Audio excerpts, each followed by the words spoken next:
राधेचं स्वरूप कृष्ण होता आणि कृष्णाचं स्वरूप राधा होती.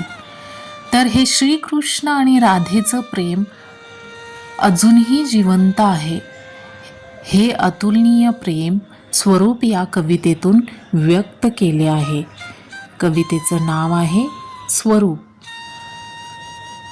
शब्द माझे अर्थ तुझा, शब्द माझे अर्थ तुझा, बंद माझे स्पर्श तुझा, भावना माझ्या हळवेपण तुझे, भावना माझ्या हळवेपण तुझे, गीत माझे सूर तुझे, कर्तव्य माझे नाव तुझे, कर्तव्य माझे नाव तुझे, हर्ष माझा हास्य तुझे, प्रेम माझे काळजी तुझी, प्रेम माझे काळजी तुझी, नीती माझी प्रीती तुझी, छंद माझा गंध तुझा, छंद माझा गंध तुझा, रूप माझे आरसा तुझा, रंग माझा अंतरंग तुझे, रंग माझा अंतरंग तुझे, चित्त माझे ध्यान तुझे,